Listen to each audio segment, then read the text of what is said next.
हाँ जी, तो पहले अपन ईएलपी देख लेते हैं या पहले एनएलएम का मॉड्यूल डिस्कस कर लेते हैं। बोला था ना, तो मॉड्यूल निकाल लो आप सब लोग एनएलएम का, शीघ्र अतिशीघ्र।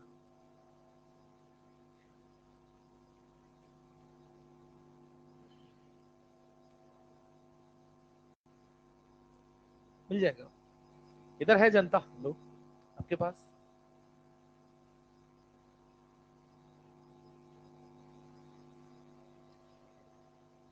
उनको तो रख दे तू अभी। हाँ, ले दे भाई, उधर पीछे से मॉड्यूल लेके आ, इधर आ, मॉड्यूल लेके आ तू ही। हाँ, अरे वो नहीं, तू दे देता, कोई भी दे दो चलो। अपने को यहाँ पर इसमें जो डिस्कशन करना था, शायद से एक तो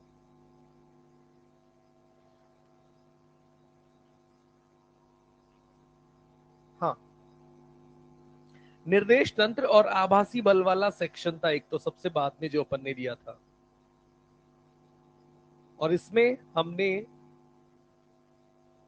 पेज नंबर 269 की बात कर रहे हैं। और इसमें 269 में जो जो सवाल हमने दिए थे सिर्फ उन्हीं का डिस्कशन हम करेंगे। तो क्वेश्चन 66 दिया होगा, पूछना है किसी को? 66 देखो बेटा, इसमें क्या हुआ कि एक आदमी है और इस आदमी के यहां सिर पर कोई डब्ल्यू लोड लोड रखा हुआ है, और जब ये यहां से कूदेगा तो ये जी ग्रेविटी से फॉल होगा। जब किसी वस्तु का किसी सतह पर, सतह या उसकी पीठ पर लगाया गया जो भार, यानी आदमी को उस वस्तु का कितना भार महसूस होगा, इसी को हमने आभासी भार डब्ल्यू अपेरेंट बोला था, पता है ना? और डब्ल्यू अपेरेंट को अपन क्या कहते थे कि यदि नीचे की ओर त्वरित निकाय है तो m इंटू जी माइनस, और किस त्वरण से गिर रहा है ये आदमी, जी त्वरण से गिर रहा है, तो उसको मिलने वाला, आदमी को इस वस्तु से मिलने वाला संपर्क बल जो हो जाएगा वो m इंटू जी माइनस जी हो जाएगा और जीरो आ जाएगा। यानी मुक्त पतन, यहां पर मुक्त पतन अगर है तो उस स्थिति में अपने को जीरो नॉर्मल मिलेगा, और इसी वजह से आदमी को उस वस्तु जो पीठ पर रखी है उसका भारहीन महसूस होगा, जब तक कब तक कि वो नीचे की ओर गिर रहा है जीत वरण से, तब तक मात्र। क्वेश्चन 67, 68,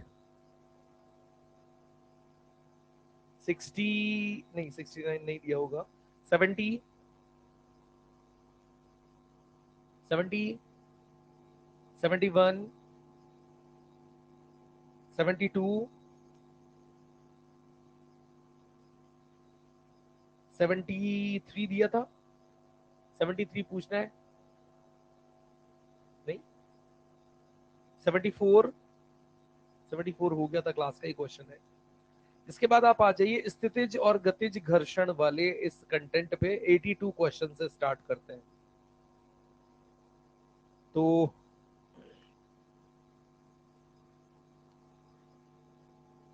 82 क्वेश्चन में, 82 क्वेश्चन, 82 पहले तो यहां पर साफ जानकारी एक तो यहां ये नहीं है बेटे कि दीवार घर्षण युक्त है या घर्षण रहित है।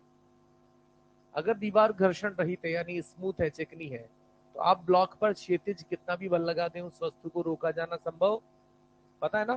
कि जब अपन दीवार पर ब्लॉक को पिचकाते हैं, दबाते हैं, तो नीचे एमजी खींचने की कोशिश करता है, उसको ऊपर की तरफ घर्षण बल रोकने के लिए दीवार के अनुदिश घर्षण उपलब्ध अगर रहता है तो शायद हम रोक पाएंगे। घर्षण ही उपलब्ध नहीं है तो गुरुत्वीय बल एमजी उसे किधर खींच ले आएगा, नीचे। तो यहाँ पर ये थोड़ी सी चीज ऐसी है कि पिंड को दीवार के साथ रखने के लिए एफ का न्यूनतम मान कितना आवश्यक है। अगर म्यू दिया होता या यूं कहा जाता कि ये घर्षण युक्त सतह है, तो फिर जो बल चाहिए होता वो डब्ल्यू अपॉन म्यू, यानी भार बल से ज्यादा बल हमें लगाना पड़ता है ना? कहीं पर भी ऐसी हिंट होती तो भार बल से ज्यादा, डब्ल्यू से ज्यादा फोर्स हमें लगाना होता, क्योंकि म्यू एक से छोटा होता है ना? 83, 84, 85, 86, 87, 88, 80, 88 क्वेश्चन को अपन ने ग्राफ बनाया था बेटे, और हमने कहा था कि जब यहां पर बाह्य अप्लाइड फोर्स, जो अपन बाह्य बल लगाते हैं, वो बाह्य बल जब हमारा छोटा होता है यहाँ पर, तो साथ के साथ स्थैतिक घर्षण बल बढ़ता जाता है। हाँ कि ना? यानी यहाँ पर हमने कोण भी बता दिया था कितना, 45। बिल्कुल उसी तरीके से जितना बल हम आगे की तरफ खींचने के लिए लगा रहे हैं, उतना बल यहाँ पर घर्षण लगता जाता है। और कहां तक वो बल लगता जाता है? सीमांत घर्षण बल तक। और उसके बाद जब हम यहाँ पहुंच जाते हैं और फिर भी इस बल को बढ़ाते रहते हैं, तो जैसे ही ये बाह्य बल एक सीमा से ज्यादा बड़ा हो जाता है, फिर यहाँ पर एक डिप ऐसा आता है, और फिर कौन सा घर्षण लगना शुरू होता है? गतिक घर्षण। तो अब चारों ऑप्शंस में से आपको यहाँ पर तोलना है कि कौन सा सही उपाय है मेरे इस सवाल का जवाब देने का। एक चीज और मैं यहाँ पर ऐड करता हूँ, गौर से समझना, कि यदि मैं अब यहाँ पर उस वस्तु के त्वरण की बात करता हूँ, त्वरण समय के साथ, तो मैं क्या देख रहा हूं कि समय के साथ जैसे जैसे जैसे बल बढ़ता जा रहा है, यहाँ पर आगे लगाया जाने वाला अप्लाइड फोर्स बढ़ता जा रहा है, विपरीत दिशा में घर्षण बल बढ़ता जा रहा है, और आगे वाला बल और पीछे वाला बल बराबर रहेगा। कब तक? स्थैतिक घर्षण की इस सीमा तक। और तब तक यहाँ पर ये वस्तु चलेगी नहीं, यानी इस वस्तु का त्वरण क्या पाया जाएगा? 0। हाँ कि ना? फिर जैसे ही हम यहाँ से इससे ज्यादा बल लगाना शुरू करते हैं, पर यहाँ पर गतिक घर्षण क्या हो जाता है? कांस्टेंट हो जाता है। तो अब कुल बल आना प्रारंभ हो जाएगा। मान लो यहाँ पर सीमांत घर्षण बल आया 30 न्यूटन पे। अब जैसे ही मैंने यहाँ से आगे 40 न्यूटन का बल लगाया और काइनेटिक घर्षण मान लिया 30 न्यूटन ही लग रहा है, तो अब कुल बल कितना हो जाएगा? 10। वो 10 न्यूटन के कारण क्या आएगा? त्वरण। ये 40 बढ़ाकर फिर मैंने 50 कर दिया, तो त्वरण, ये घर्षण तो 30 ही रहेगा ना बेटा, तो कुल बल अब कितना हो जाएगा? 20। तो त्वरण और बढ़ गया। तो ऐसे जब और बाह्य बल बढ़ाते जाएंगे तो त्वरण बढ़ता जाएगा। तो ये यहाँ पर अपने को त्वरण का और समय का ग्राफ मिलता है। ये 0 का कब तक की रेंज में था बेटे? सीमांत घर्षण बल तक की रेंज में, तब तक जब तक कि वो ना चला। उसके बाद एक बार वो चलने लगता है तो हमें यहाँ पर इस प्रकार से सरल रेखीय संबंध देखने को मिलता है। ठीक है? हाँ, तो फिलहाल 88 में अपना जवाब क्या हो जाएगा कि ए ऑप्शन ये कह रहा है कि 45 डिग्री झुकाव वाली सीधी रेखा है। ये बात कुछ हद तक सही है, पूर्णतया सत्य नहीं है। क्योंकि जब मैं सी वाले ऑप्शन को पढ़ता हूं, तो वो सी वाला ऑप्शन देखो कि छोटे बल एफ के लिए ग्राफ, और जब जैसे जैसे ये बल बढ़ता जाएगा और सीमांत घर्षण बल या उससे ज्यादा हो जाएगा, यानी एफ बड़ा हो जाएगा, तो एक्स अक्ष के समांतर। और डी भी सही बात कहता है कि इस ग्राफ में एक छोटा वृत्तीय घुमाव है, जिसे अंग्रेजी में किंक बोलते हैं। तो वो घुमाव क्या बताता है कि एक अचानक से उस सीमांत घर्षण बल और गतिक घर्षण बल में एक कमी सी वहां पर ड्रॉप होती नजर आई है। ठीक है? क्वेश्चन नंबर 89 हो चुका था, ये 90 में चारों सही नहीं हो सकते बेटे। आपको ये चीज नजर आ रही है, गौर से देखना। इस चीज के साथ एक बात मैं ये लिखना चाहता हूँ, mu S is greater than, मैं कुछ मान भी लिख देता हूँ ताकि अपने को चीजें आसान लगे। सीमांत घर्षण बल को मैं लिख देता हूँ 30, और गतिक घर्षण को मैं मान लेता हूँ 20। ठीक है? थोड़ा कम चलेगा? ओके। हाँ, क्वेश्चन नहीं, स्थैतिक घर्षण सदैव गतिक घर्षण से ज्यादा होता है। सत्य है ये? नहीं सत्य है।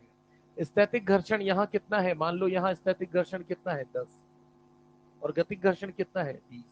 तो स्थैतिक घर्षण गतिक घर्षण से ज्यादा, पर हाँ, सीमांत घर्षण बल गतिक घर्षण बल से ज्यादा होता है। ये सही। म्यू एस म्यू के से बड़ा है, ये भी सही है ना? इसीलिए यहाँ पर पहला ऑप्शन गलत है कि स्थैतिक घर्षण सदैव गतिक घर्षण से ज्यादा होता है। नहीं, स्थैतिक घर्षण गुणांक सदैव गतिक घर्षण गुणांक से ज्यादा होता है, ये सही है। सीमांत घर्षण सदैव गतिक घर्षण से ज्यादा होता है, ये भी सही है। और सीमांत घर्षण कभी कभी स्थैतिक घर्षण से कम, कभी स्थैतिक घर्षण से कम नहीं होता है, ये भी सही है।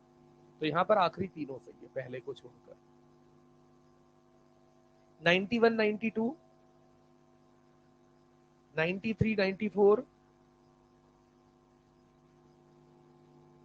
95, 97, 98, 99 तो हो ही जाएंगे। 99 पूछना है किसी को?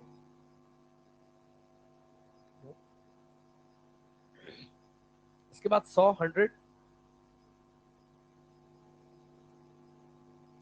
101 दिया था, नहीं छोड़ो, 102,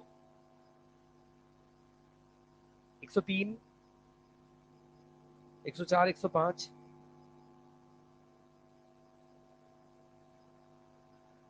क्या कर सकते सूडो फोर्स से? अपने क्लास में किया हो भी, ट्रक के आगे डब्बा रोक के ट्रक भगा दिया था। हाँ आ जाएगा, कोई दिक्कत नहीं है। 105 तक में नो, 106, 107, 108, 108, 108 क्वेश्चन में क्या कहा जा रहा है, ध्यान से सुनेंगे। अपने को बोला है क्षैतिज पटरियों पर बाईं और से दाईं ओर एक रेल के डब्बे पर, तो रेल के डब्बे से बेहतर मैं एक ट्रक बना लेता हूं ताकि आपको थोड़ा सोचना आसान हो लगे। और ये किधर से किधर जा रहा है बेटा? बाईं से दाईं ओर इधर जा रहा है। और यहां पर एक डब्बा ए रखा हुआ है। और फिर कहा जा रहा है कि टी समय पर यह डब्बा यानी ये ट्रेन या ये ट्रक क्या हो रहा है? मंदित। मंदित होगा यानी त्वरण पीछे। हाँ कि ना? जब हम इसी ट्रक के निकाय पर बैठेंगे तो इस वस्तु पर स्यूडो फोर्स आगे कितना, अगर वस्तु का द्रव्यमान m मान लेता हूं तो ma या ma0। और जैसे यहां पर इस पर स्यूडो फोर्स आगे लगा, घर्षण पीछे, फ्रिक्शन, fs लिख देता हूं। और नॉर्मल, और हमें क्या बताना है? कुल संपर्क बल fc या r। घर्षण पीछे ही लगेगा ना बेटा, दिख रहा है क्यों? क्योंकि हमने पाया है कि इस पर लगने वाला छद्म बल स्यूडो फोर्स आगे, और छद्म बल स्यूडो फोर्स इसे ट्रक के सापेक्ष किधर ले जाना चाह रहा है? तो ट्रक के सापेक्ष आगे ले जाने के लिए अब बात करेंगे तो घर्षण किधर लगेगा? पीछे। और घर्षण पीछे, नॉर्मल ऊपर, तो दोनों का जो कुल संपर्क बल है वो बीच में उधर कहीं किसी कोण पर आ जाएगा। 109, 110, 111, ये तो क्लास में ऐसे क्वेश्चन हो ही गए थे। 111, 112 तो हो जाएंगे ना? 113, 114 में कोई डाउट हो तो बोलो। 113, 113 में क्या कहा कि एक लिफ्ट नीचे की ओर गुरुत्व जनित त्वरण से नीचे आ रही है। एम द्रव्यमान का एक पिंड जो लिफ्ट की सतह पर रखा हुआ है क्षैतिज दिशा में खींचा जाता है। घर्षण गुणांक कुछ है तो पिंड द्वारा लगाया गया घर्षण प्रतिरोध। ये हिंदी थोड़ी सी जटिल है भाई, और इतनी जटिल हिंदी के साथ सवालों के प्रश्नों के उत्तर देना बहुत भारी है। इसमें कहना ये चाह रहा है गुरुत्व जनित त्वरण यानी जी से, गुरुत्वीय त्वरण से। और गुरुत्वीय त्वरण से अगर एक लिफ्ट गिर रही है तो उसके अंदर कोई डब्बा रखा है तो उसका संपर्क बल एन क्या होगा? अभी किया ना अपन ने, 0। और संपर्क बल एन ही 0 है तो घर्षण भी 0 होगा। 114 पूछना है। 114 में क्या कहा है? उपरोक्त प्रश्न में यदि लिफ्ट ऊपर की ओर गतिशील है समान वेग से ऊपर की ओर गतिशील है तो नॉर्मल कितना आ जाएगा? mg के बराबर आ जाएगा क्योंकि त्वरण नहीं है। और पिंड द्वारा लगाया गया घर्षण बल कितना हो जाएगा? Mu mg। क्या हम उसे चलाने की कोशिश कर रहे हैं?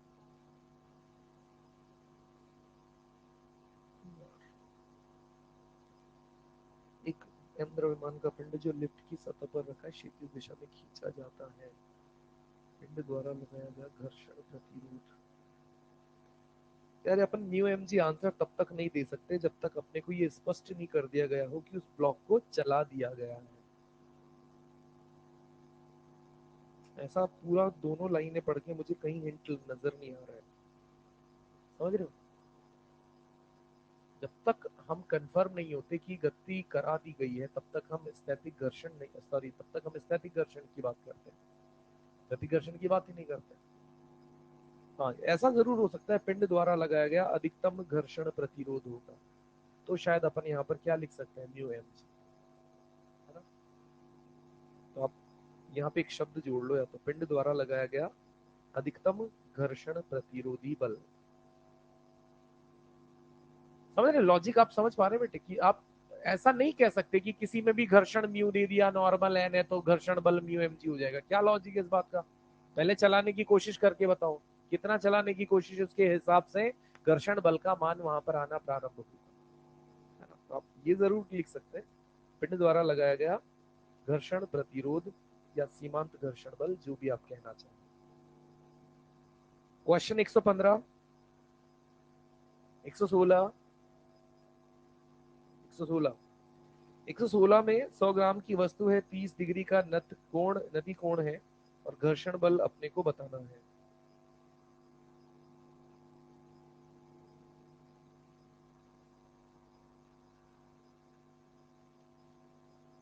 इसमें ये बताना पड़ेगा बेटा, नत समतल पर नियत चाल से फिसल रही है।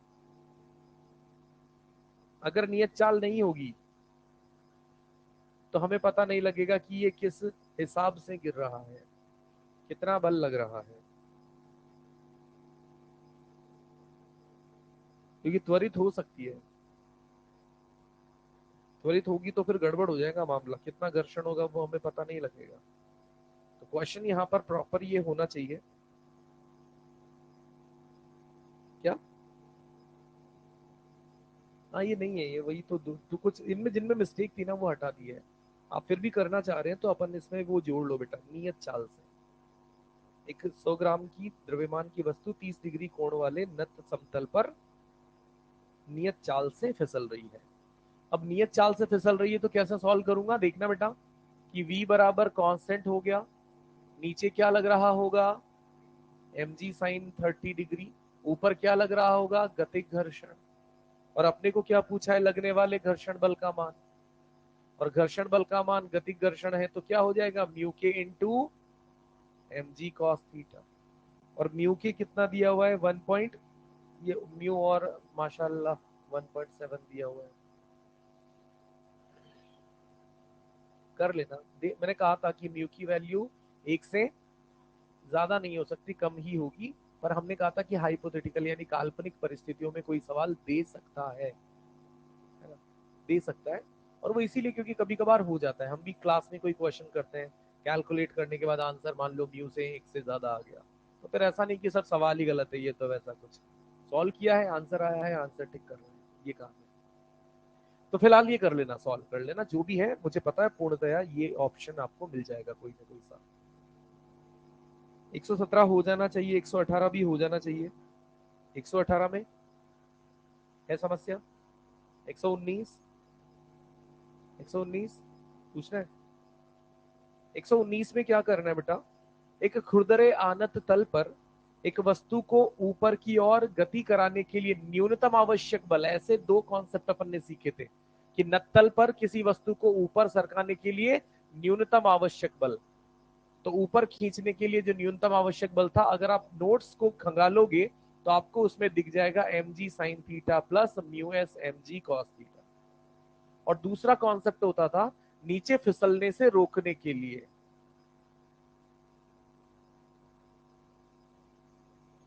नीचे फिसलने से रोकने के लिए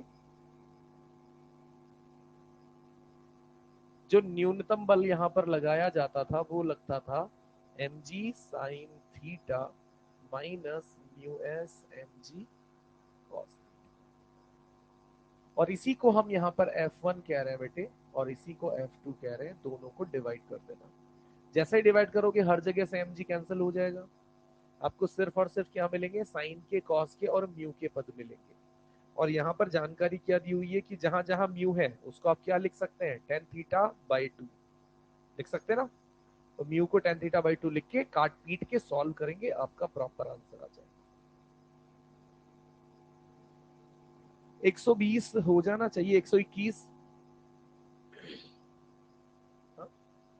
अरे कैसे नहीं दिया, जब घर्षण पूरा हो गया तो घर्षण के सवाल नहीं दूंगा क्या, है ना। 119, 120, 120, 121, ठीक है। अगर कभी बाद में करो तो फिर पूछ लेना, बाहर पूछ लेना। फिलहाल अपन आगे आ जाते हैं यहाँ पर, एक्सरसाइज थर्ड पे आ जाओ।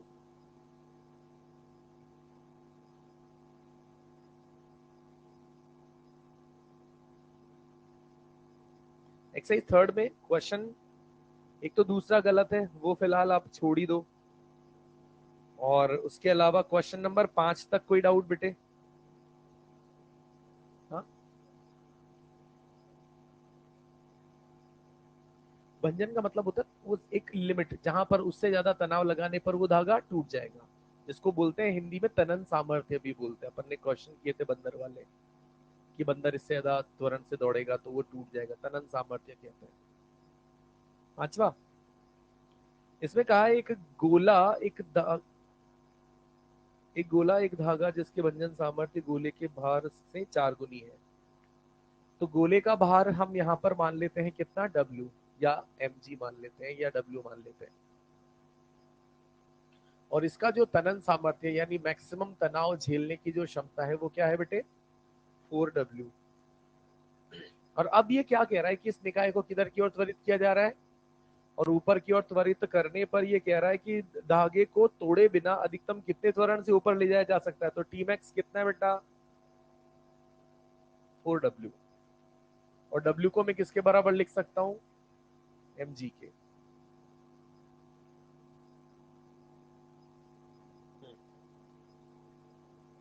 और टी मैक्स को यहां पर क्या लिख दूंगा, mg+a। सॉल्व कर लेना, यहां से त्वरण a आ जाएगा 3g।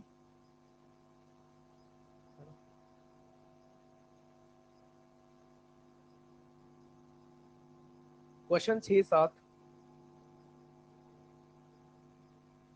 8, 9,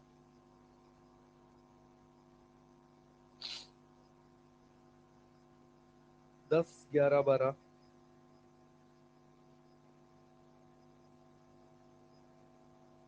बोलो 12।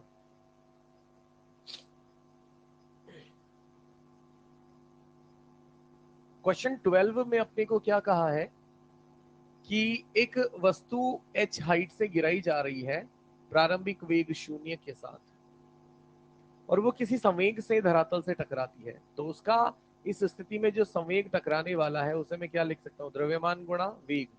और वेग क्या हो जाएगा, √2gh। फिर ये कह रहा है कि अगली बार उसे 100% ज्यादा हाइट से गिराया जा रहा है, यानी कितनी हाइट से, तो अब की बार उसका जो संवेग हो जाएगा वो क्या हो जाएगा, m गुणा √4gh। और संवेग में प्रतिशत परिवर्तन मुझे ज्ञात करना है। प्रतिशत परिवर्तन क्या हो जाएगा, P2 माइनस P1 गुणा 100। और इसी चीज को हम क्या लिख सकते हैं, P2/P1 माइनस 1 गुणा 100। और P2/P1 अगर मैं यहाँ दोनों का अनुपात लूंगा तो m से m, √GH से √GH, √4 इधर और √2 नीचे, तो यहाँ पर क्या बचेगा, √2, फिर माइनस गुणा 100। इसको सॉल्व कर ले।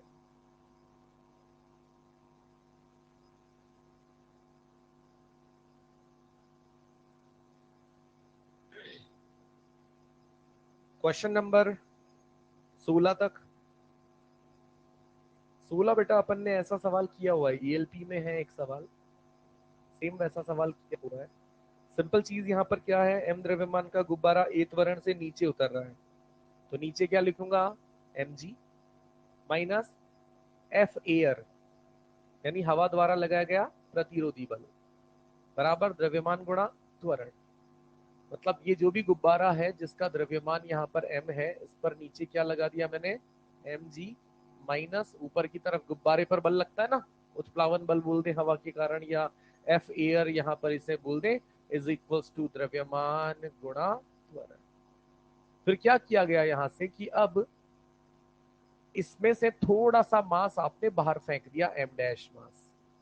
जैसे ही थोड़ा सा मास बाहर फेंक दिया, गुब्बारा क्या हो गया, हल्का।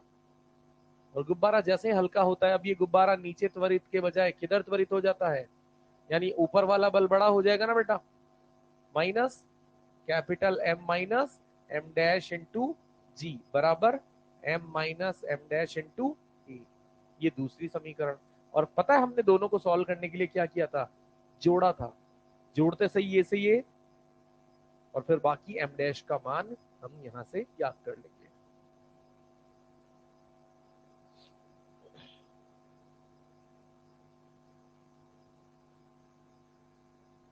क्वेश्चन नंबर 19 तक 17 सिंपल क्वेश्चन है, कुछ भी नहीं है। चित्र बना लेना, हो जाएगा। मैं चित्र बना देता हूं। ऐसी कंडीशन है यहाँ पर कि ये एक ब्लॉक है और यहाँ एक घिरनी है और यहाँ एक ब्लॉक है, सेम क्लास में की हुई चीज है। और यहाँ पर अपने को कहा है ब्लॉक ए का द्रव्यमान m1 है और यहाँ पर घर्षण गुणांक म्यू है और ये लटक रहा है m2 द्रव्यमान। तो ये नीचे गुरुत्वीय बल इधर, तो इधर त्वरण आ जाएगा, कुल बल बराबर मतलब त्वरण बराबर कुल बटे द्रव्यमान, कुल बल बटे द्रव्यमान। उसके बाद जैसे त्वरण आ जाएगा क्या निकाल लेना, तनाव। तनाव कैसे लिखेंगे, इस रस्सी में तनाव T, T बराबर m बिलो m2 और G माइनस E। तो जो भी A का मान आएगा उसे यहाँ रख देना।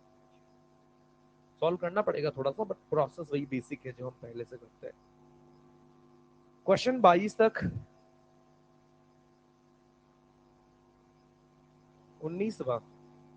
19वें में क्या बोला है, चलो 19वां बता देता हूँ।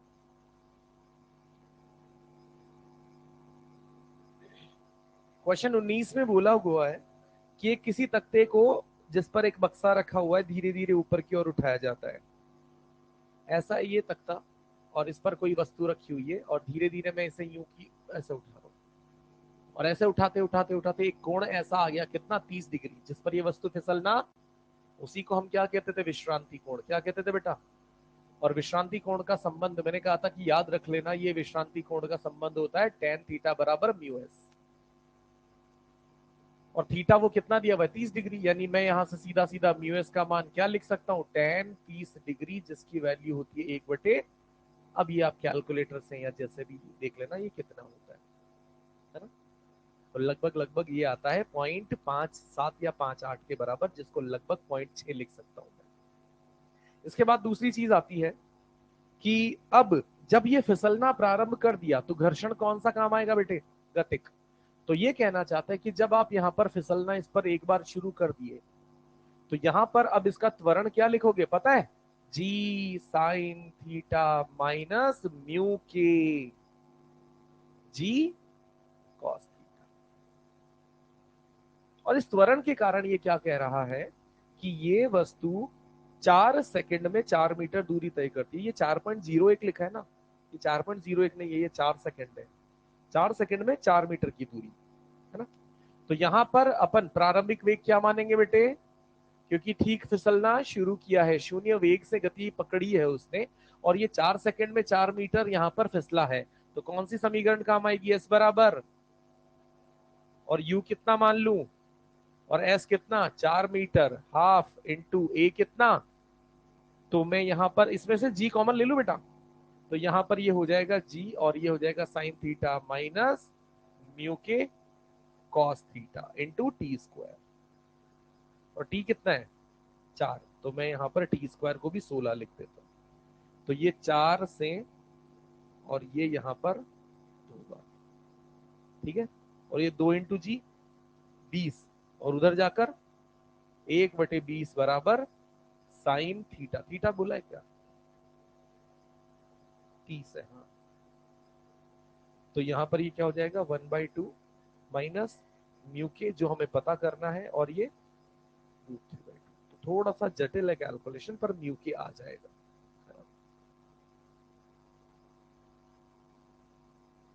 कर सकते हैं हाँ, क्वेश्चन बना वैसे ही ये कि जब जब यहाँ पर अपने को पता है कि वो वस्तु फिसलना प्रारंभ कर दी है, अगर अपन स्थैतिक घर्षण कैलकुलेट किए, स्थैतिक 0.6 आ रहा है तो गतिक 0.6 से कम होगा। तो देख लो 0.6 और 0.6 से कम वाला कौन सा ऑप्शन है, 0.3 वाला।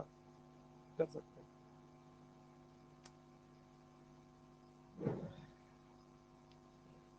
क्वेश्चन 22 तक, 26 तक, 26 तक। इसमें 26 में तो ये पुली कहाँ हवा में लटक रही है क्या?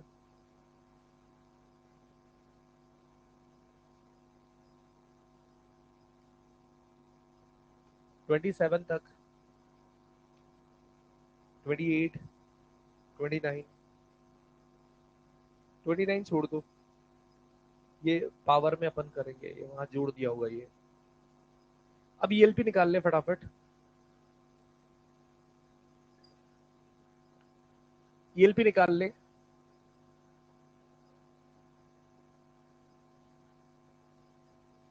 क्या हो गया?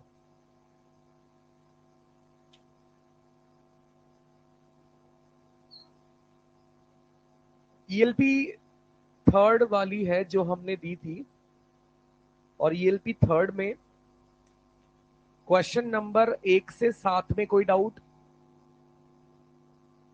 नो। क्वेश्चन 9, क्वेश्चन 9 में पहले मैं आपको समझा देता हूं। ये पिंजरे वाले क्वेश्चन अपन ने नहीं आपने एक्सरसाइज 2 में भी नहीं पूछा। चलो मैं समझा देता हूं, मैं पूरी कहानी एक बार पिंजरे वाले सवालों के लिए समझाई देता हूं, सुनिएगा। थोड़ा सा दिमाग लगेगा बेटे, है ना, तो ध्यान देना।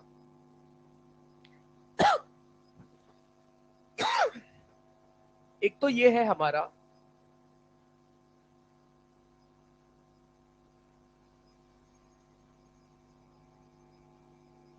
ग्लास केज, यानी ऐसा पिंजरा जो कांच का बना हुआ है, ऊपर नीचे सब तरफ से एयर टाइट है। एयर टाइट, सुनना। और यहां पर इस पिंजरे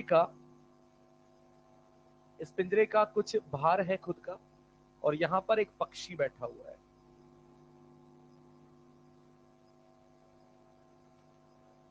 और यहां ऊपर एक स्प्रिंग तुला है, और ये स्प्रिंग तुला इसका भार नाप रही है।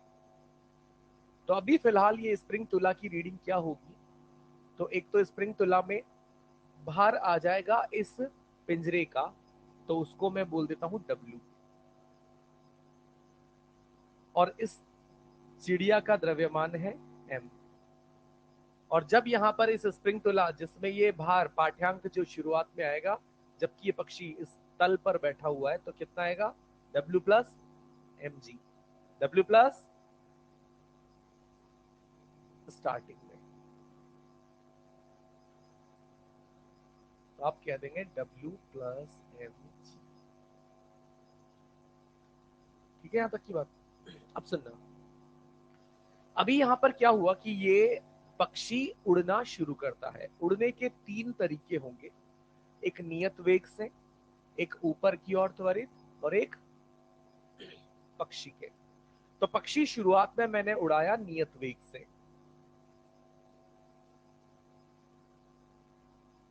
और पक्षी अगर यहां पर नियत वेग से उड़ता है, और जब ये नियत वेग से उड़ेगा, तो यहां पर इसको ऊपर की तरफ क्या चाहिएगा? कुछ बल चाहिएगा, ताकि इसका खुद का भार बल क्या हो जाए? बैलेंस। हाँ या ना? ये बल कहां से आएगा ऊपर की तरफ? पंखों से थोड़ी ना बल आएगा, हवा से। कि पंखों से किस पर दाब लगाएगा, और हवा किस पर बल लगाएगी? पंखों पर।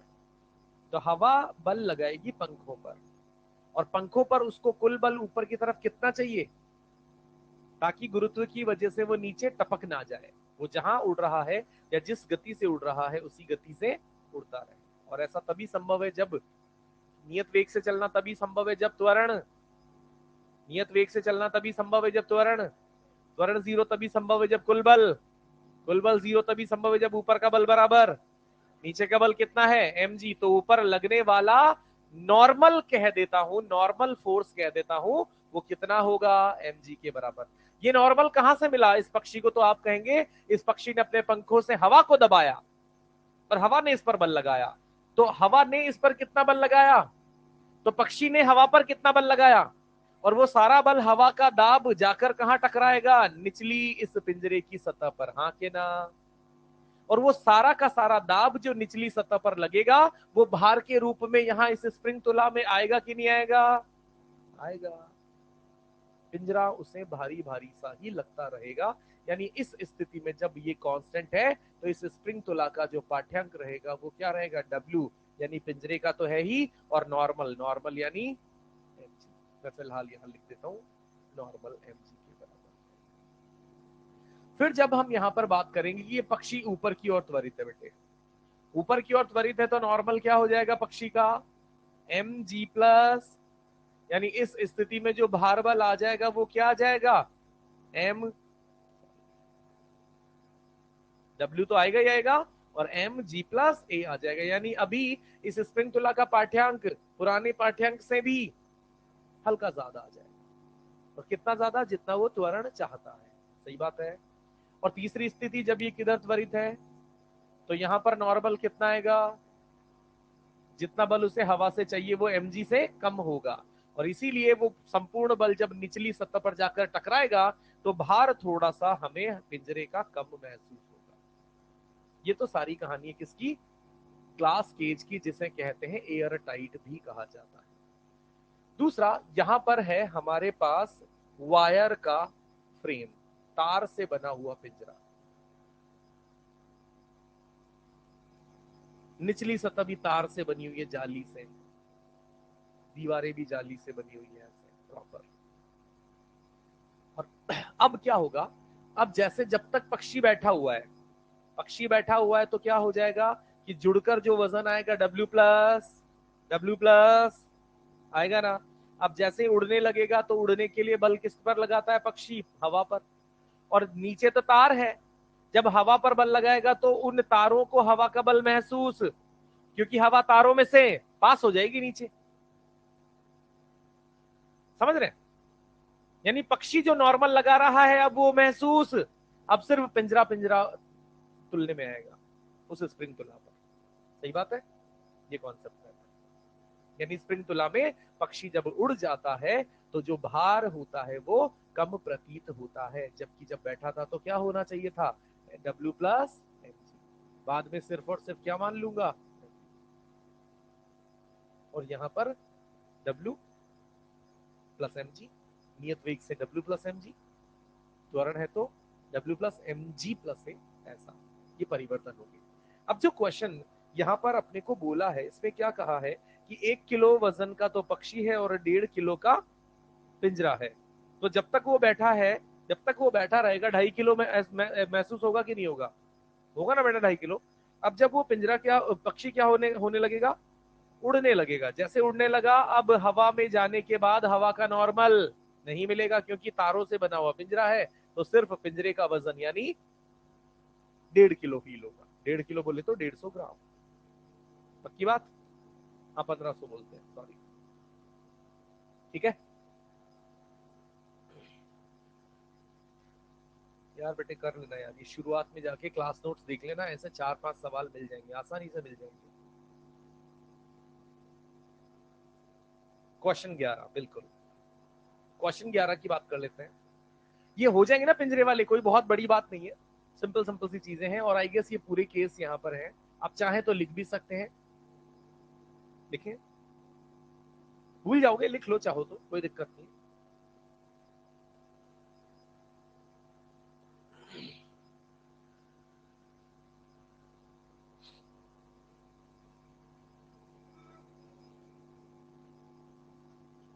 जल्दी लिखो यार, अभी तो तुम 5 मिनट में तो पन्ने नहीं खोल के निपटते यार।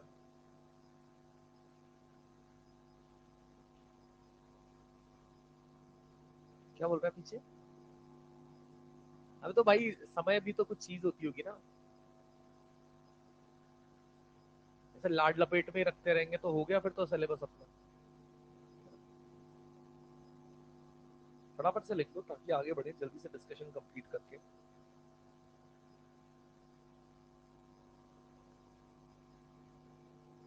कौन से वर्क वाले में भी? अरे यार इन करेक्शंस का क्या करें?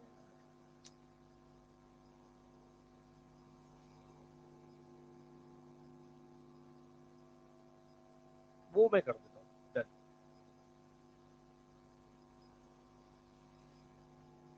के लिए भी मना किया हुआ।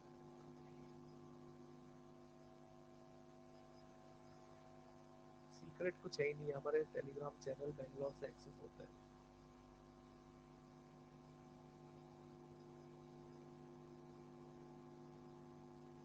उसपे भी शेयरिंग का बारकोड डाल दिया है, जो सॉफ्ट कॉपी, तो वो शेयर होगा तो मेरे नाम से शेयर होगा। अब यही है, हाँ, अंग्रेजी के तुम्हें मॉड्यूल ही दिलवा दिए जाए, है ना, उतने में तो बिक जाएंगे ये।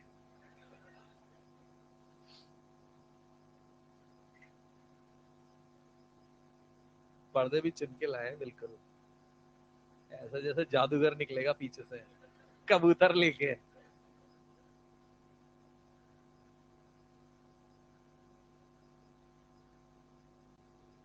शेयर ग्रुप पे शेयर करना,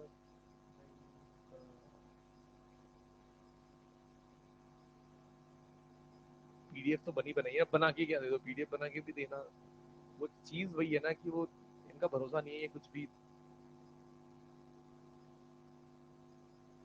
कैसे करे।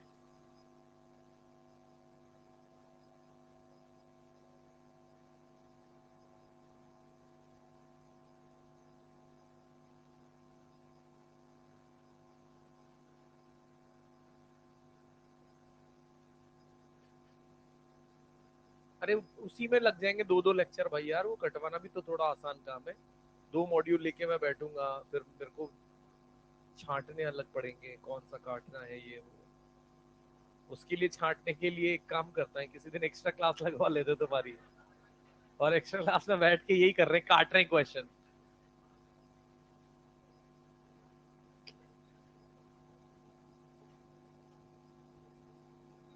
चलो कोई ना, कोई फ्री होगा डिपार्टमेंट में उधर तो मैं उसको पकड़ाता हूँ, ये काम करवाते, करवाना तो पड़ेगा, क्योंकि आगे ना पीछे ऐसे गलतियों के मॉड्यूल में तो परेशान रहोगे ऐसे तो टाइम वेस्ट भी होता है। दूसरा फिर यार ऐसा होता है ना कि मॉड्यूल भी तो बाहर जब किसी दूसरे बच्चे के पास जाएगा, बाहर भी कोई देखेगा, तो एक इज्जत नाम की भी चीज होती है। तो उसकी भी तो फजीती होती है ना कि यार क्या गलत सा मॉड्यूल पकड़ा रखा है तुम्हें। कहाँ पढ़ते हो आप?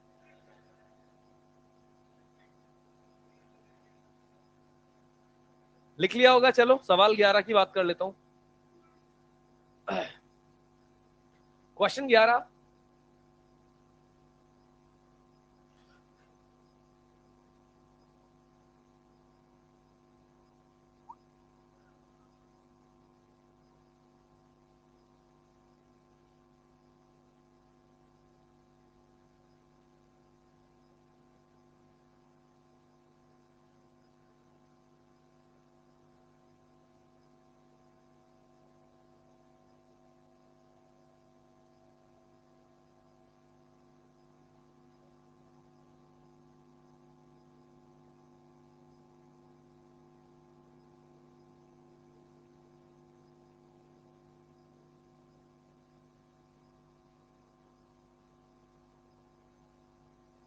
चलिए इस क्वेश्चन में कुछ बात ऐसी की है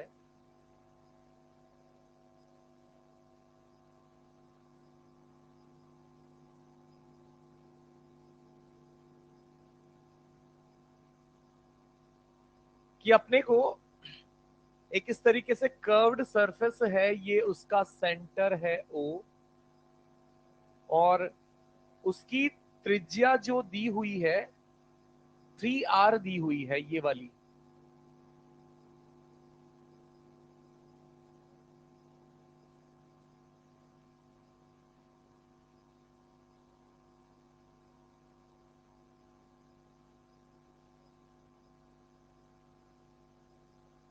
और इस गोले की, छोटा गोला जो है इसकी खुद की त्रिज्या, तो यहां से जो मैं हरा कलर लेके ये लंबाई बना रहा हूं, ये कितना हो जाएगा बेटा, और ये भी, और ये, और ये, तो ये भी,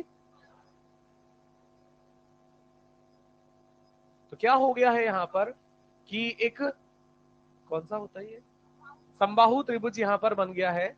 और इसमें अब अपने को बलों की बात करनी है, तो बल कैसे कैसे लगेंगे गौर से देखिएगा बेटे, कि एक तो संपर्क सतह से लंबवत इस पर इधर क्या लग रहा होगा, एक नॉर्मल N1 बोल देता हूं, है ना। बिल्कुल ये गोला और ये गोला सेम सेम है ना, तो यहां से भी लगने वाले नॉर्मल का कोण भी समान, गोले भी समान, तो बिल्कुल समरूप बल यहां पर N1 एक और इधर मैंने लगा दिया। दूसरा, इन दोनों बलों की भी तो ये संपर्क सतह यहां पर अपने को नजर आ रही है ना बेटा, तो यहां से भी एक नॉर्मल इधर, इसको मैंने N2 बोल दिया, और एक नॉर्मल इधर मैंने N2 बोल दिया, समान परिमाण दिशा विपरीत। और तीसरा, यहां पर नीचे की ओर क्या लग रहा है, और यहां भी, और इस प्रकार से ये पूरा निकाय साम्य अवस्था में है। और हमें ज्ञात करना है कि तो कप और किसी गोले के बीच प्रतिक्रिया बल, कप और गोले के बीच प्रतिक्रिया बल N1, वह दोनों गोलों के बीच प्रतिक्रिया बल यानी N2 का अनुपात अपने को बताना है।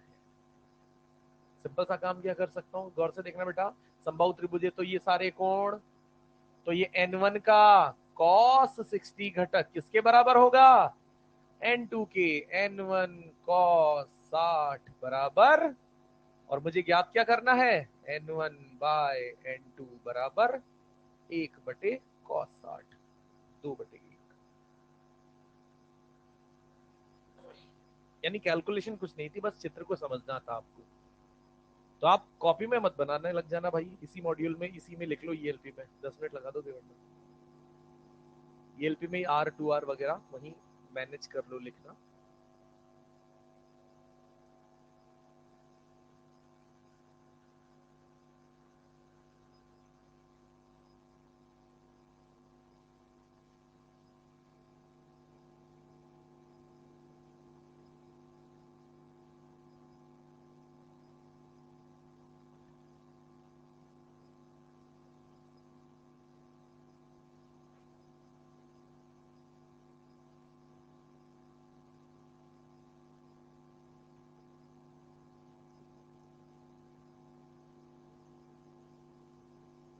कभी तुम्हारी क्लास पीछे तक पूरी ऐसे लबालब भरी रहती है, कभी भाग जाते, क्या करते हो लास्ट में कम रह जाते हैं। हाँ?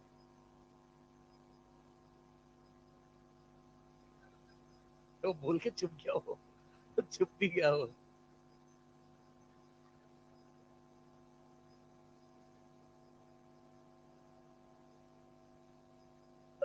चलिए, तो बात करते हैं क्वेश्चन 12 क्लास में किया हुआ वैसे ही कुछ सवाल है, हो जाना चाहिए। क्वेश्चन 13 आंसर, 12 में कुछ आंसर क्या बोल रहे हो, 13वां बता दूंगा, कोई दिक्कत नहीं है। 12 में कुछ है क्या दिक्कत भाई, नहीं है ना। क्वेश्चन 13 सिंपल सी बात है, क्वेश्चन 13 सड़ा सा सवाल है। देखना कि एक ब्लॉक यहां पर ए है, एक ब्लॉक यहां बी है, और एक ब्लॉक यहां पर है सी। इस ब्लॉक ए को रस्सी से ऐसे जोड़ रखा है ना बेटा, तो इस पर इसका मतलब तनाव किधर की तरफ है, इस पर तनाव किधर की तरफ है, कितना, और इस वाले ब्लॉक पर तनाव, समझ आ रहा है। ये वाला ब्लॉक किधर की ओर त्वरित है, नीचे, कितने से, 3 से, ये वाला इधर, तो ये किधर त्वरित होगा, कितने से, और यही वाला ए हमें पता। और हमारा रिलेशन क्या होता है कि under root sorry sigma t dot a बराबर, यहाँ टी और ए के बीच का कोण 180 है, तो माइनस का टी इंटू 3, हाँ या ना। यहाँ टी और ए के बीच का कोण, तो वापस यहाँ माइनस टी इंटू 4, और यहाँ पर टी और 2t और ए के बीच का कोण 0, तो ये हो जाएगा 2t इंटू बराबर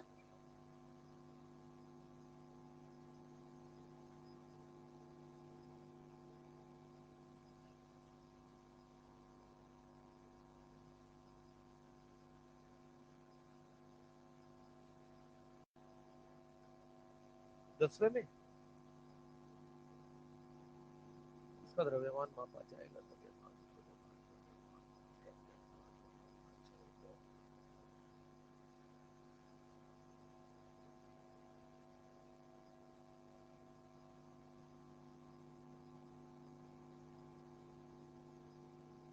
एम ही होगा यार, ये भौतिक संतुलन होता है, ये भौतिक संतुलन मतलब तराजू की बात करते हैं इसको। तराजू, तराजू का काम क्या होता है कि इधर की तरफ बल और इधर की तरफ बल को बराबर करना। अब त्वरण अगर जी है, इधर अपन ने 1 किलो का कोई भी तोल रख दिया, 1 किलो के तोल पर इधर कितना बल लगेगा, 10 न्यूटन। और इधर जो भी अपन चीज खरीद रहे हैं उसको तोलेंगे तो वो भी कितनी आएगी, 10 न्यूटन, क्योंकि इस पर भी जी सेम, इस पर भी जी, एम जी बराबर, तो इधर भी जी और इधर भी जी कैंसिल हो जाएगा, तो एम और एम सेम होगा। अब यही चीज अगर अपन ने त्वरित लिफ्ट में रख दी तो इधर एम जी प्लस ए, इधर भी एम जी प्लस ए, जी प्लस ए से जी प्लस ए कैंसिल, तो एम बराबर एम, वो बराबर ही रहेगा। 14 में कंक्रीट पर लकड़ी के लिए स्थिर स्थैतिक घर्षण गुणांक 0.6 है, और कंक्रीट के फर्श पर 40 किलो टोकरे की को गति कराने के लिए आवश्यक बल है। दे तो रखा है बेटा, म्यू दे रखा है क्या,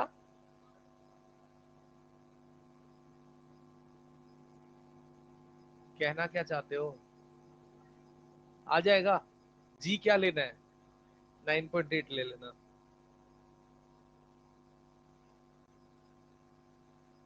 क्या, हाँ हाँ, पर इस वजह से कांस्टेंट नहीं रहेगा जो तू सोच रहा है भाई, उस वजह से कांस्टेंट रहेगा जो मैंने बताया।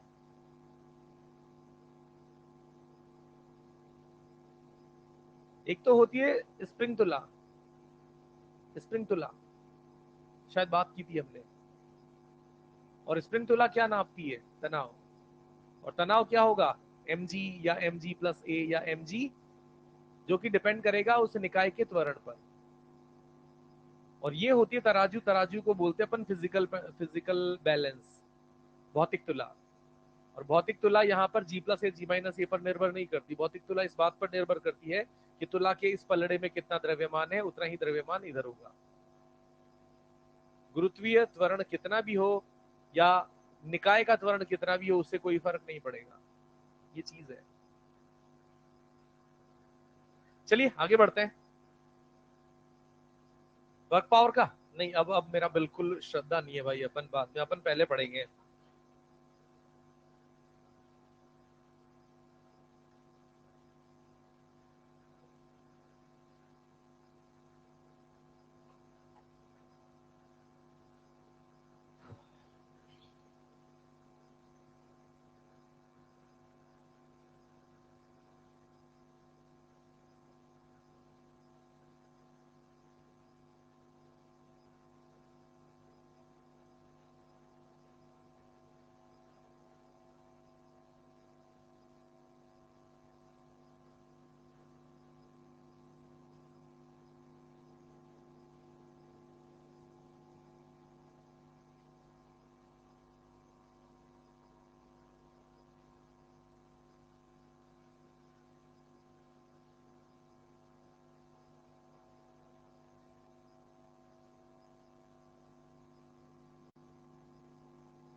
हाँ जी, चलिए तो यहां पर बात करते हैं, अपने को क्या बोला है कि डब्ल्यू ऑल इज इक्वल, यानी समस्त बलों द्वारा किया गया कार्य उस निकाय की, उस वस्तु की गतिज ऊर्जा में परिवर्तन के बराबर होता है। और यहाँ डब्ल्यू एक्सटर्नल में आप दोनों चीजें समझेंगे कि वो लग रहा बाह्य बल वो संरक्षी है या असंरक्षी है, दोनों हो जाएंगे।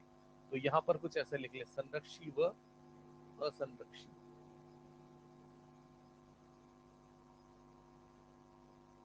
इज इक्वल्स टू डेल्टा के।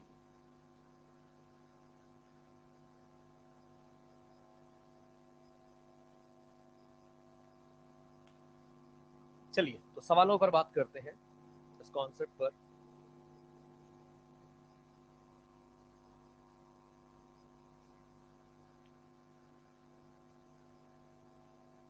ठीक है, एक 2 kg का कण,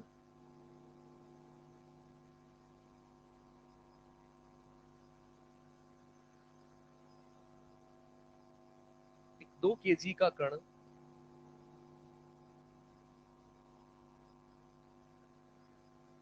प्रारंभिक चाल 20 मीटर प्रति सेकंड, प्रारंभिक चाल 20 मीटर प्रति सेकंड से चलता है, चल रहा है, से चल रहा है। 10 सेकंड पश्चात 10 सेकंड पश्चात चाल 30 मीटर प्रति सेकंड हो जाती है।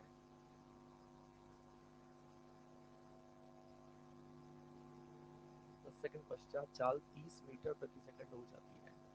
तो कण पर समस्त बलों द्वारा किया गया कार्य होगा। तो कण पर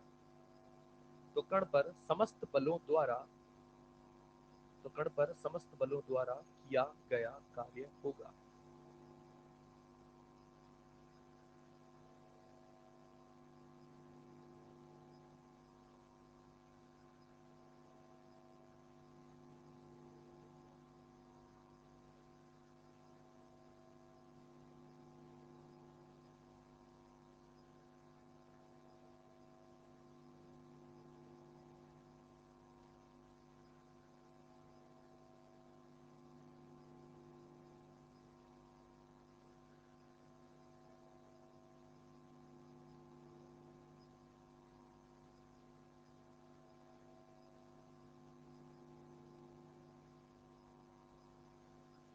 कितना?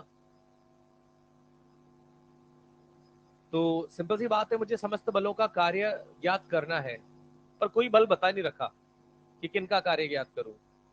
तो मुझे पता है समस्त बलों का कार्य निकालने के लिए कार्य ऊर्जा प्रमेय क्या कहती है कि आप गतिज ऊर्जा में परिवर्तन से भी समस्त बलों का कार्य ज्ञात कर सकते हैं। और गतिज ऊर्जा में परिवर्तन हम यहां पर लिख सकते हैं, W all is equals to half m common लेकर मैं यहां पर V फाइनल स्क्वायर माइनस लिख सकता हूं ऐसा। और मुझे क्या बोला है कि हाफ m कितना है? 2, और अंतिम चाल कितनी है? तो 30 का स्क्वायर माइनस 20 का स्क्वायर। ये सॉल्व कर लेना, 2 से 2 काट कर, तो ये आ जाएगा 500 जूल।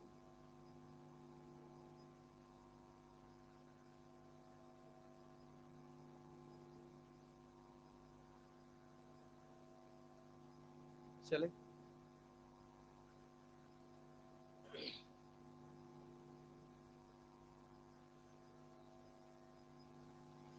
एक 4 केजी का कण, एक 4 केजी का कण प्रारंभिक वेग 2i cap minus 3j cap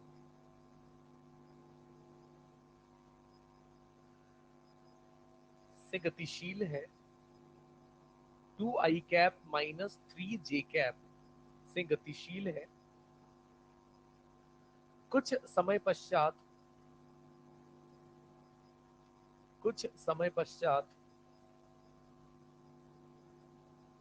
वेग 3i cap plus 4j cap 3i cap plus 4j cap हो जाता है। 3i cap plus 4j cap हो जाता है। तो समस्त बलों द्वारा किया गया कार्य ज्ञात करो।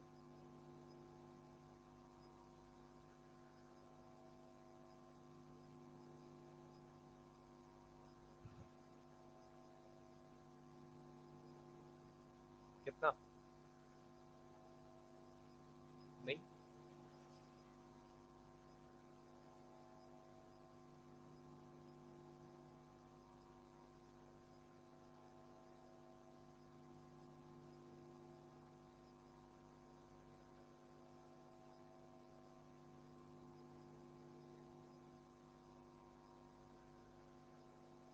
फॉर्मूले में क्या आता है पता है? चाल आती है। हमने वेग दिया हुआ है, तो परिणाम पर इसका जो परिमाण है वो निकाल लें, और परिमाण निकाल कर फिर एज यूजुअल जो हम कर रहे थे पिछले सवाल में जो हमने किया था, वही सेम टू सेम काम कर देंगे। तो प्रारंभिक वेग जो दिया है बेटे, क्या दिया है? 2i माइनस 3j, इसका परिमाण कितना हो जाएगा? अरे बोलो। अंडर रूट के अंदर 4 और 9 13। और यहां पर फाइनली कितना हो जाएगा? 3i cap plus 4j cap, और इसका परिमाण जो हो जाएगा वो कितना हो जाएगा? 5। अब मुझे क्या पता करना है? W मास कितना दिया हुआ है? 4, और यहां से फाइनली वेलोसिटी 5 का स्क्वायर 25, और यहां पर 13, और यहां से ये कितना घटेगा? 12, और ये कितना हो गया? यहां से 4 बाय मास कितना दे रखा है? 4, और 2 यहां से आ जाएगा, 24 जूल अपने को मिल जाएगा। आगे निकालें, लिखे फटाफट।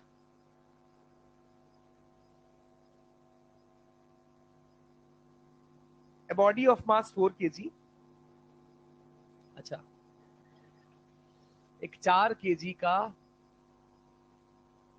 एक 4 kg की वस्तु, एक 4 kg की वस्तु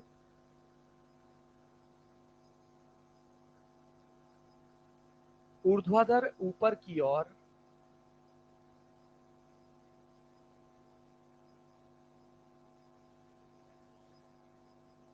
4 kg की वस्तु ऊर्ध्वाधर ऊपर की ओर 30 मीटर प्रति सेकंड, 30 मीटर प्रति सेकंड की चाल से प्रक्षेपित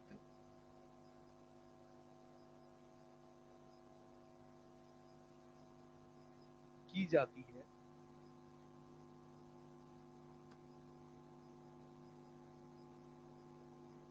वस्तु पर वायु का प्रतिरोधी बल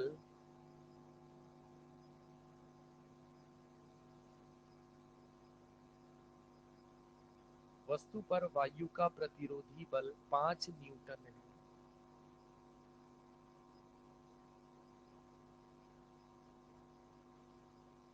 तो वस्तु द्वारा प्राप्त अधिकतम ऊंचाई ज्ञात करो। तो वस्तु द्वारा प्राप्त अधिकतम ऊंचाई ज्ञात करो।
कितना?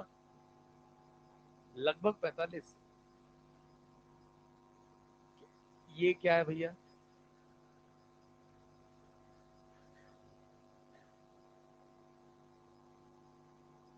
क्या कर रहे हो? कर क्या रहे हो तुम? मेरे समझ नहीं आ रहा।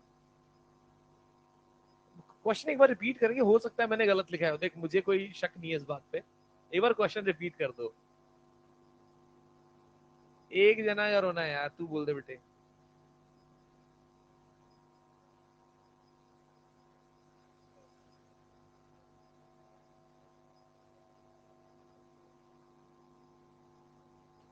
ठीक है, सही है। हाँ, तो जैसी बात यहाँ पर कही है उसके हिसाब से हम कार्य करते हैं। इसमें क्या कहा है कि एक वस्तु है जिसको ऊपर की ओर u बराबर 30 से फेंका है, सही बात। और यहां पर 30 से फेंका है तो ये वस्तु ऊपर जाएगी जाएगी जाएगी, कब तक ऊपर जाएगी? जब तक वेग शून्य। और जब ये वेग शून्य हो जाएगा उसी ऊंचाई को हम इसकी क्या कह देंगे? अधिकतम ऊंचाई कह देंगे, और शायद हमें यही पता चलता है। अब आप मुझे बताइए कि इस फेंकी गई वस्तु पर बल कौन कौन से इस सवाल में बताए गए हैं? एक तो अपन जानते हैं गुरुत्वीय बल mg लगेगा ही लगेगा, और दूसरा यहां से वायु का प्रतिरोधी बल यानी एफ एयर में इसको लिख देता हूं। हाँ भैया, द्रव्यमान कितना है?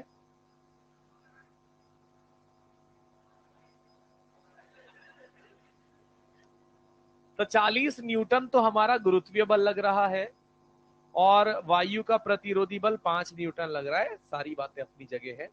और हमने यहां पर देखा कि h ऊंचाई तक जाने पर इसका वेग, इसकी चाल शून्य हो जाती है, और कुल बल बराबर, सॉरी, कुल समस्त बलों द्वारा किया गया कार्य बराबर गतिज ऊर्जा में परिवर्तन। तो कौन कौन से बल यहां पर है? मतलब हम थ्योरम, प्रमेय क्या लिखेंगे? W all is equals to change in kinetic energy. और W all में क्या हो जाएगा? एक तो गुरुत्व का कार्य, और एक उस वायु के प्रतिरोधी बल का कार्य, is equal to change in kinetic energy को क्या लिख दूंगा? Half m v final square minus. अब गुरुत्वीय बल का कार्य कितना होगा बोलो?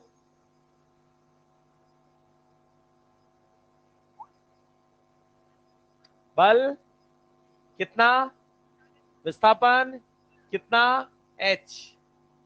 तो यहां से हो जाएगा बल 40, विस्थापन h, दिशा विपरीत। फिर बाह्य बल यानी सॉरी वायु के प्रतिरोधी बल के कार्य की बात करूंगा तो बल, विस्थापन, दिशा विपरीत, इज इक्वल्स टू द्रव्यमान कितना है बेटे? 4, और अंतिम वेग 0, प्रारंभिक वेग 30 का स्क्वायर 900। और हमें पता क्या करना है? h कर ले रहे हैं।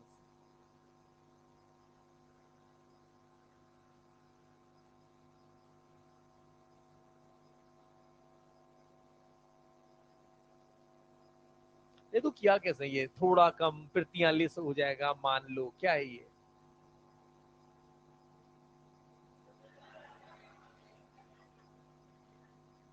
U is equals to √2GH। और G कितना लगाया? क्यों? अगर तो ये नहीं होगा क्या झंडू? इसलिए थोड़ा कम हो जाएगा, तो तूने क्या कहा? चलो 2 कम कर देते हैं। ये 2 का लॉजिक कहां से आया? मैं वही तो पूछ रहा हूँ ना। 45 तक मैं बात मानता हूँ। एक चीज और मैं सिखा देता हूँ, चलो ध्यान से सुनो, क्योंकि हमने काइनेमेटिक्स नहीं पढ़ा बेटा, कि अगर यहाँ पर वायु का प्रतिरोधी बल नहीं होता ना, और तब आपको ये हाइट निकालनी होती, तो फॉर्मूला क्या होता है पता है? स्टॉपिंग डिस्टेंस का क्या फॉर्मूला होता है? यू स्क्वायर बाय, यहां पर मंदन कौन होता है? गुरुत्वीय त्वरण। अरे गुरुत्वीय क्षेत्र में ऊपर फेंकी गई वस्तु को मंदित करने के लिए गुरुत्वीय त्वरण यहां पर जी होता है ना। कब की बात कर रहा हूं? जब एफ एयर ना हो।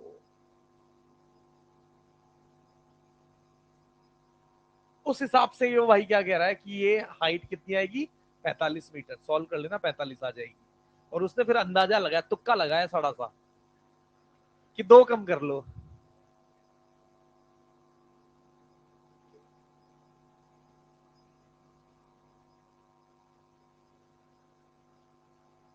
ऑप्शन भी तो खुद ही बना लिया कर, एक काम कर, ओएमआर भी घर से ले जाएगा गोले भर के। पहले जाते ही कह दिया अगर ये है मेरी ओएमआर, इसके हिसाब से आंसर सेट कर लो आप।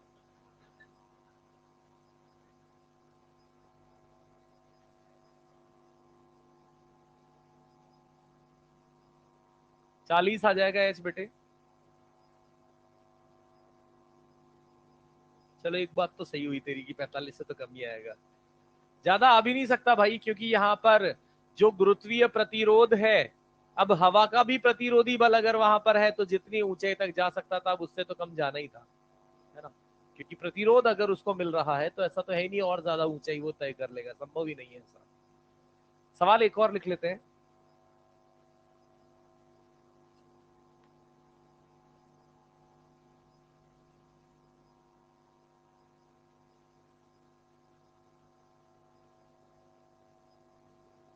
दो केजी की एक वस्तु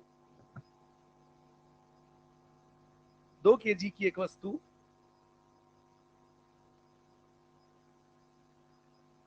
50 मीटर प्रति सेकंड 50 मीटर प्रति सेकंड के ऊर्ध्वाधर वेग से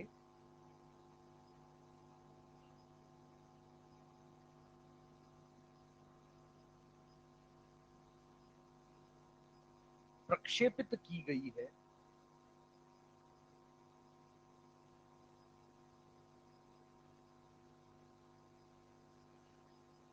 जिसकी अधिकतम ऊंचाई जिसकी अधिकतम ऊंचाई 20 मीटर है।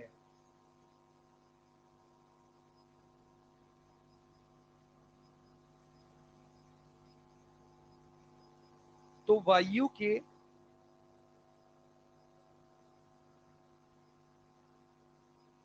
प्रतिरोधी बल द्वारा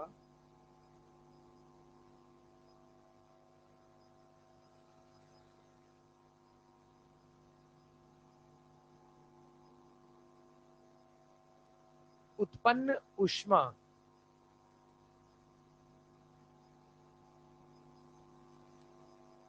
का मान ज्ञात कीजिए।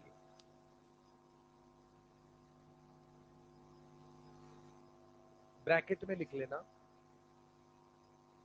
ऊर्ध्वाधर गति के दौरान, मतलब जो ऊष्मा आपको ज्ञात करनी है वो सिर्फ और सिर्फ ऊपर जाती गति के लिए करनी है, क्योंकि गति तो ऐसी होगी ऊपर जाएगी, गेंद तो नीचे भी आएगी, पर हमें सिर्फ ऊपर जाती गति में सवाल को सॉल्व करना है। जिनको नहीं समझ आया मैं उनको एक बार ये फिगर बनाकर समझा देता हूं कि मेरे पास एक गेंद या कोई भी वस्तु है, 50 के वेग से फेंकी हुई है। ये यहां से अधिकतम ऊंचाई h बराबर 20 मीटर की ऊंचाई को प्राप्त करती है, उतने में इसका वेग शून्य हो जाता है।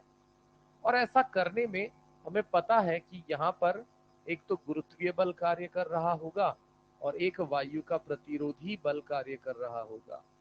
तो उस वायु के प्रतिरोधी बल द्वारा किया गया कार्य आपको बताना है, क्योंकि वही किया गया कार्य, वायु के प्रतिरोधी बल द्वारा किया गया कार्य ही किसमें परिवर्तित होगा?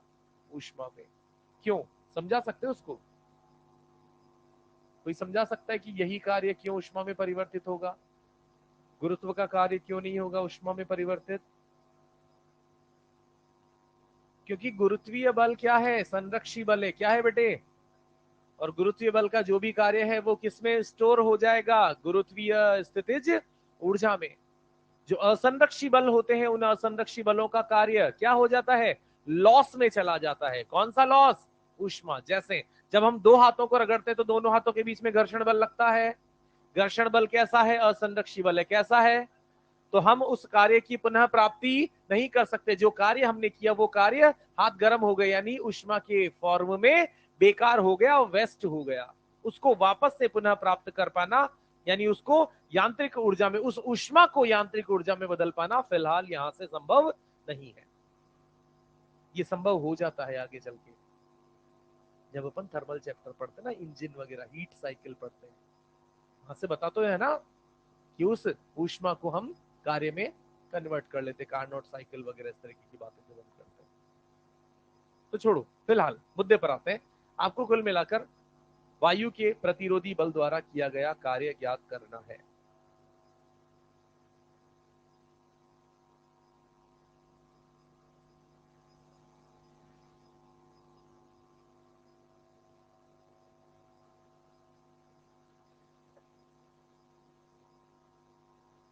कितना? -2100। 2500 नहीं, -2100।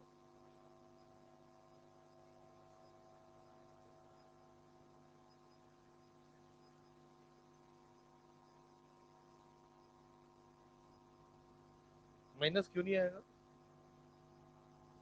माइनस आएगा यार। तो देखो डब्ल्यू ऑल को क्या लिखेंगे बोलो? चेंज इन काइनेटिक एनर्जी, और चेंज इन काइनेटिक एनर्जी यानी हाफ एम वी फाइनल का स्क्वायर माइनस डब्ल्यू ऑल में किस किस का कार्य नजर आ रहा है? एक तो गुरुत्वीय बल यहां पर मौजूद है, और दूसरा वायु का प्रतिरोधी बल यहां पर मौजूद है। और हाफ एम कितना है? 2।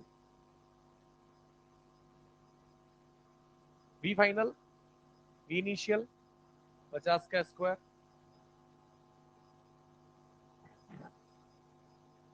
गुरुत्वीय बल 20, नीचे 2 किलो का है क्या? हाँ ठीक है। और विस्थापन ऊपर 20, और दिशा विपरीत हो इज इक्वल्स टू वायु के प्रतिरोधी बल द्वारा किया गया कार्य, और ये माइनस का 25। हाँ या ना? और मुझे निकालना यही तो था ना, तो इस वाली चीज को इधर ले आऊं। इधर कितना है? माइनस का 400, इधर आके प्लस का हो जाएगा। तो प्लस का 400 माइनस का 2500, तो माइनस का 2100 जूल।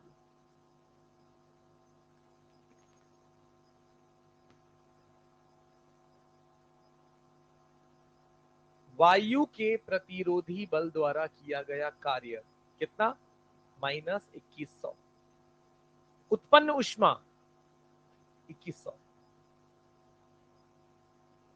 अरे जो नुकसान हुआ है, किसमें नुकसान हुआ है? किए गए कार्य में।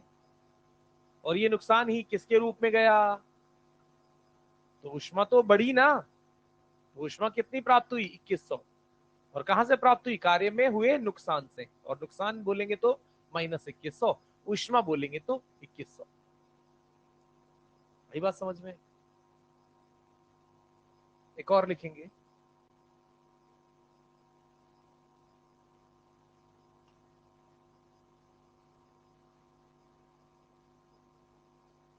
एक 5 केजी की वस्तु को, एक 5 केजी की वस्तु को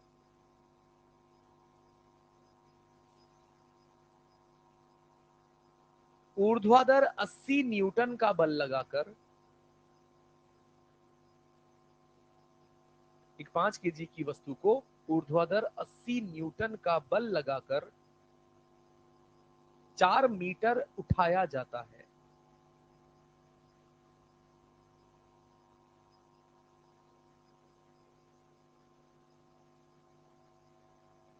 यदि वस्तु की, यदि वस्तु का प्रारंभिक वेग 0 हो,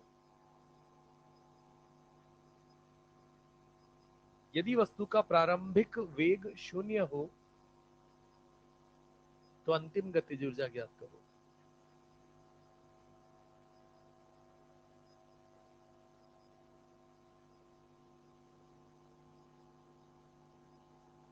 अंतिम गतिज ऊर्जा ज्ञात करो।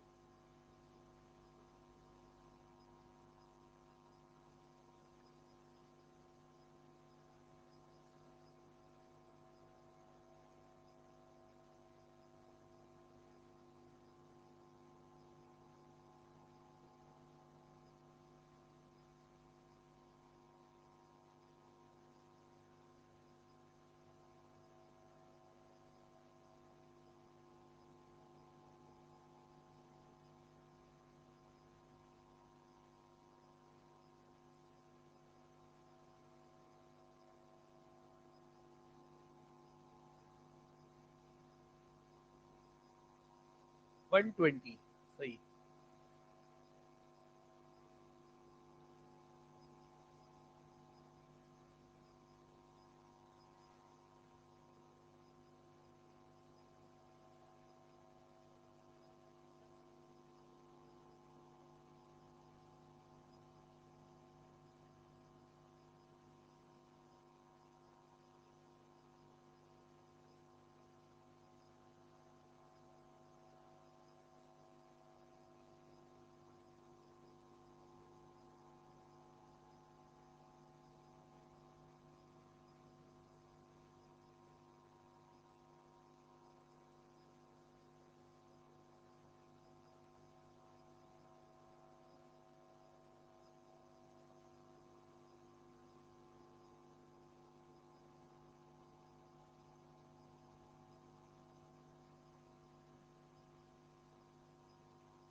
होगा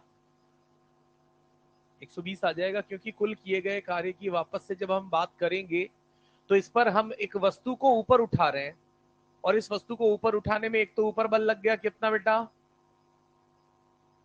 और एक नीचे लग गया, और हमने कितना उठाया इस वस्तु को, तो ये इस F बल का कार्य कितना हो जाएगा 300, और गुरुत्वीय बल का कार्य क्या हो जाएगा माइनस, यही कुल किया गया कार्य किसके बराबर हो जाएगा, गतिज ऊर्जा फाइनल माइनस गतिज ऊर्जा, और इनिशियल गतिज ऊर्जा क्या है 0, तो फाइनल गतिज ऊर्जा आ जाएगी 120 जूल।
छोड़ दे, अरे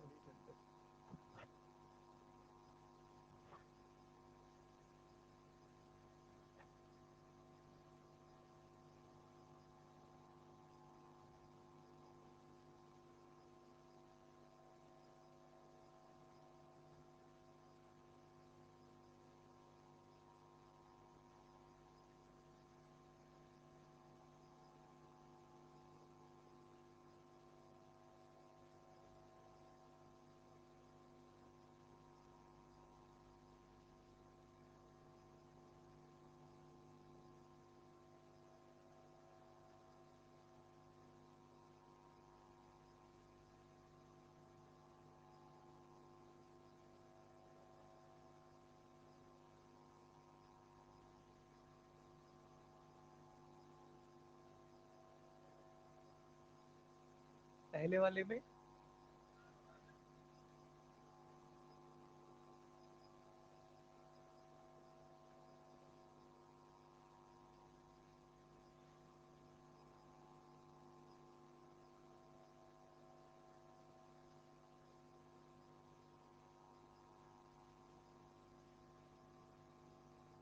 पहले वाले क्वेश्चन में हमें यहाँ पर कुल बलों द्वारा किया गया कुल कार्य बताना है अल्टीमेटली। और बात वापस वही आकर अटक गई कि we don't have any information about forces, कोई बलों की जानकारी नहीं है और फिर भी मुझे कुल कार्य बताना है, तो अल्टीमेटली मदद किससे ली जाएगी? गतिज ऊर्जा में परिवर्तन की मदद ली जाएगी, क्योंकि कुल बल बराबर कुल किया गया कार्य बराबर गतिज ऊर्जा में परिवर्तन। और यहां पर ये कुल कार्य निकालना है तो गतिज ऊर्जा में परिवर्तन कैसे निकाला जाएगा?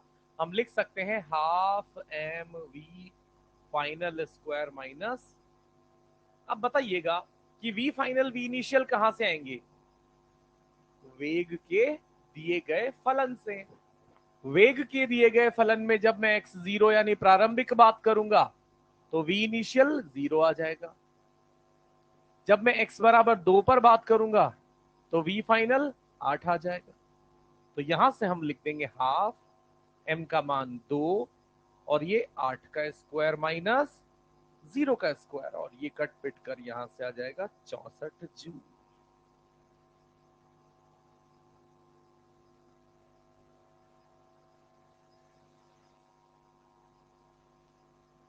इसमें बोलो 120।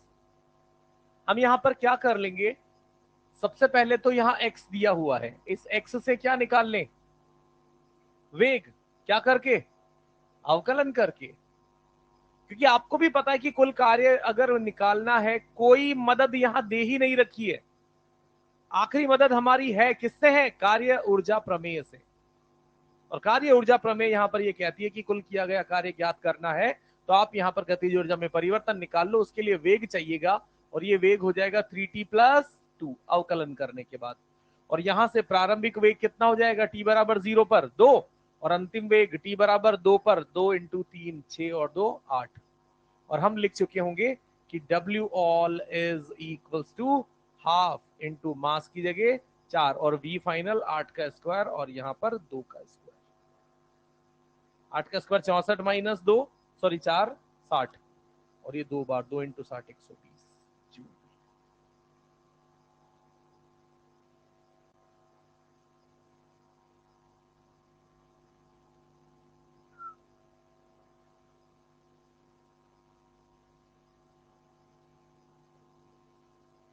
क्या अंतिम चाल ज्ञात करनी है?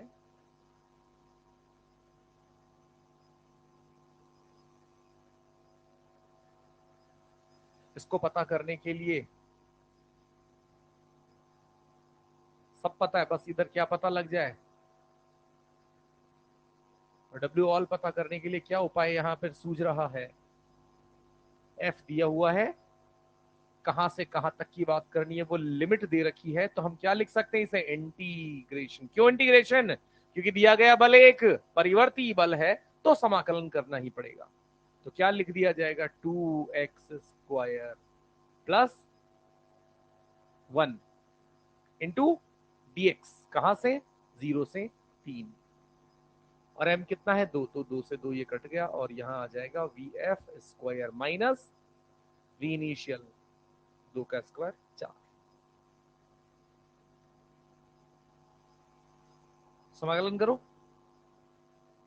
2x की घात 3 बटे प्लस x 0 से 3। 3 रखेंगे उच्च सीमा तो 3 का क्यूब यहां होगा, एक 3 खा जाएगा, एक 2 3 बचेंगे, 9 इंटू 2 18 प्लस 3 और निम्न सीमा पर तो सब 0। 18 और 3 4 उधर जाके 25 और v यहां पर फाइनल अपने को 5 मीटर पर सेकंड। ईएलपी दें।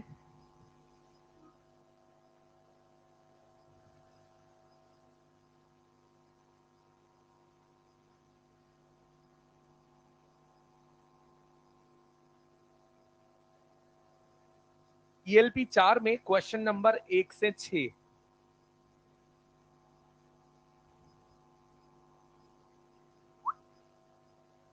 मॉड्यूल